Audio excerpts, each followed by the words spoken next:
Hello guys, today we will discuss about the physics 11th. 11th physics को पढ़ने से पहले आपको कुछ मैथमेटिकल पोर्शन कवर करना जरूरी है। जो हम बीच में आके डेरिवेशंस करते हैं, न्यूमेरिकल्स करते हैं, उसके लिए जरूरत होती है कुछ इंपॉर्टेंट फॉर्मूलाज की। तो सबसे पहले हम बात करते हैं आज डिफरेंशियल की। डिफरेंशियल के बारे में बात करते हैं। डिफरेंशियल कैसे हम निकालते हैं, कई सारी कंडीशंस होती हैं, उसमें डिफरेंशियल निकालना होता है। जैसे जब फिजिक्स में हम डेरिवेशंस कर रहे होते हैं तो उसमें डिफरेंशियल निकालने की जरूरत पड़ती है। तो first of all we will discuss about the some important formulas which is used in the derivations and doing the numericals in physics 11। तो फर्स्ट वन हम बात करते हैं कि आपको डिफरेंशियल को रिप्रेजेंट करते हैं डी अपॉन डी एक्स, और एक कॉमन बात लिख लेते हैं एक्स का पावर एन। एक्स का पावर एन का differential with respect to x करना है, तो उसके लिए फॉर्मूला आपको हमेशा याद रखना है एन एक्स का पावर एन माइनस 1। सिंपल सा फॉर्मूला है, बहुत मुश्किल काम नहीं है। इसके लिए एक एग्जांपल हम लिख सकते हैं। अगर मान लो आपको क्वेश्चन दिया हुआ है y इक्वल्स टू एक्स का पावर 3, तो जब वो बोलते हैं कि y इक्वल्स टू एक्स का power 3 and find out the differential with respect to x, तो हम लिखते हैं dy upon dx equals to d upon dx x का पावर 3। अब फॉर्मूले पे चलते हैं। n मतलब 3 इंटू एक्स और 3 माइनस 1, तो 3x square dy upon dx मिल जाता है। बहुत मुश्किल काम नहीं है, बहुत ही सिंपल काम है, समझने की जरूरत है। दूसरा एग्जांपल ले लेते हैं दोस्तों, y equals to 1 upon under root x. थोड़ा सा मुश्किल लगेगा लेकिन घबराने की जरूरत नहीं है। 1 upon under root x, you know very well about the under root. Under root कितना पावर होता है? 1/2 होता है। y equals to 1 upon x का पावर 1/2 लिख सकते हैं। लेकिन जब तक डिफरेंशियल नहीं करेंगे, जब तक y लिखते चलेंगे। जिस स्टेप में डिफरेंशियल करेंगे फिर dy अपॉन dx लिखेंगे। तो y इक्वल्स टू जब इसको ऊपर लेके जाते हैं तो ये माइनस हो जाता है, तो dy अपॉन dx। यहाँ फॉर्मूले पे चलते हैं, n मतलब -1/2 इंटू एक्स माइनस 1/2 माइनस 1, तो क्या लिख सकते हैं -1/2 एक्स का पावर -3/2। अब -3/2 को क्या लिख सकते हैं? dy upon dx equals to -1/2 x under root x. अब ये 3/2 है, नीचे चला जाएगा, प्लस का 3/2 बन जाता है, तो 1 प्लस हाफ कितना हुआ? 3/2 हुआ, तो 1/2 x under root x is the differential of y equals to 1/√x। Next example ले लेते हैं, y equals to 1/x³। Same process, y equals to x का पावर -3 से लिख सकते हैं। अब जब हम dy अपॉन dx करते हैं तो dy upon dx equals to d upon dx equals x का power -3। d upon dx represent the differential of the this term with respect to x। x के रेस्पेक्ट में अंदर वाली टर्म्स का differential करना है। अब हम फॉर्मूले पे पहुंच जाते हैं। जो फॉर्मूला हमने लिखा था d अपॉन dx x का power n equals to n x का पावर n माइनस 1। ये फॉर्मूला आपको लर्न करके रखना है। लर्न करने की जरूरत नहीं है, जब आप 10-20 क्वेश्चंस कर लेंगे तो आप आराम से इसे याद रख सकते हैं। तो यहाँ से कितना मिल जाता है? n का मतलब -3 हुआ, x n माइनस 1 मतलब -3 माइनस 1, -3 इंटू एक्स का पावर -4, तो -3 अपॉन एक्स का पावर 4 आराम से लिख सकते हैं। Very easy process. dy upon dx कितना मिल जाता है? -3 अपॉन एक्स का पावर 4। अब दूसरे एग्जांपल की अगर बात करें, y इक्वल्स टू e का पावर x।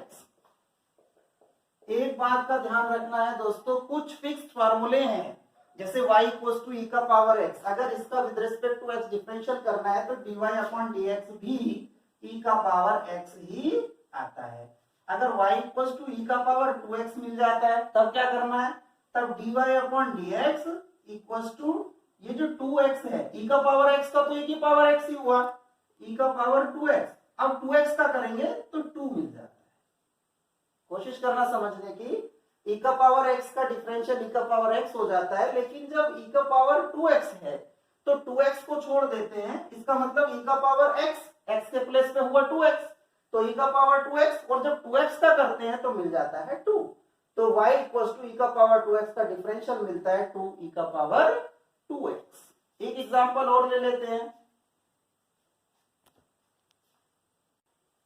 अब बात करते हैं दोस्तों जो हमारा formula d upon d x का पावर n है, n x का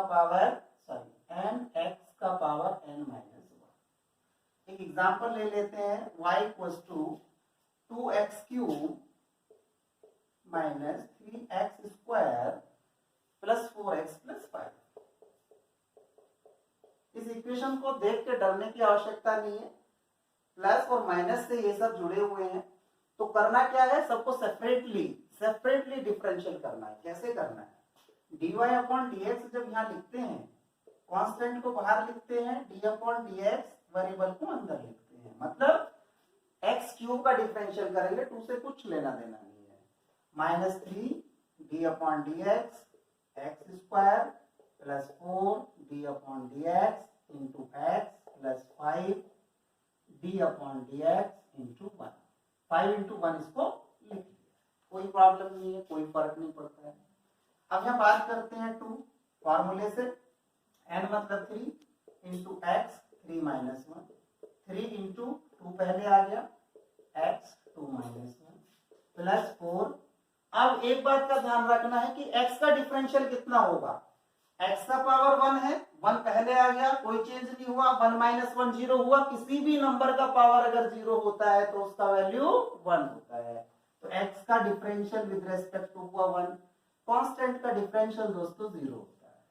अब इसे सॉल्व करना है, 6x का power 2 minus 6x plus 4 dy upon dx मिल जाता है आपको 6x square minus 6x plus 4।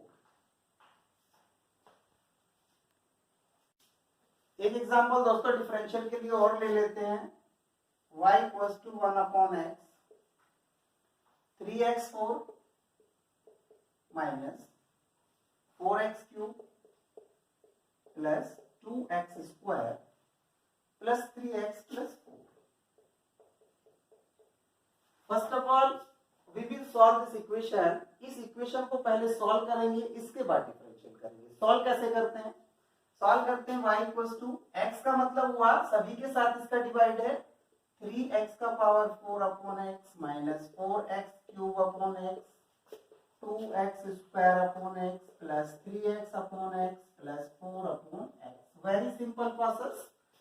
y equals to power 4 है, 1 ऊपर से जाएगा तो 3 मिल जाता है, यहाँ से 2 मिल जाता है, यहाँ से 2x बन जाता है, ये कैंसिल हो जाते हैं 3, और इसको ऊपर लेके जाते हैं तो 4x का पावर माइनस 1 बन जाता है। अब हमारे पास कभी कभी ऐसा होगा कि यहाँ डायरेक्ट ऐसे इक्वेशन दी होगी, कभी कभी हमें बनानी पड़ेगी। अब हम dy अपॉन dx की बात करें, वही same process, d upon dx x cube minus 4 d upon dx x square 2 d upon dx x plus 3 d upon dx, constant के साथ 1 लिख लेते हैं, कोई प्रॉब्लम वाली बात नहीं है, x का पावर माइनस 1। अब डिफरेंशियल करते हैं फॉर्मूले से, 3 n तो आगे आ जाता है 3 माइनस 1, 4 पार के साथ यहाँ आ जाता है 2 माइनस 1, 2 x का 1 हुआ, ये 0 हुआ, ये पहले आ जाता है तो माइनस 4 x का पावर माइनस 2। तो हमारे पास क्या आंसर आ जाता है dy upon dx, dy upon dx equals to 9x square minus 8x plus 2 minus 4 upon x square. जो पावर माइनस 2 है उसको नीचे लिख लेते हैं, तो इसी फॉर्म में आ जाता है जिस फॉर्म में हमारा यहाँ फंक्शन होता है। तो फाइनल आंसर आ जाता है 9x square minus 8x plus 2 minus 4 upon x square. It is the very simple way to find out the differential with respect to x। With respect to t कर सकते हैं, with respect to और other quantities कर सकते हैं, लेकिन ध्यान रखना है कि जिसके रेस्पेक्ट में करेंगे उसका डिफरेंशियल 1 होगा।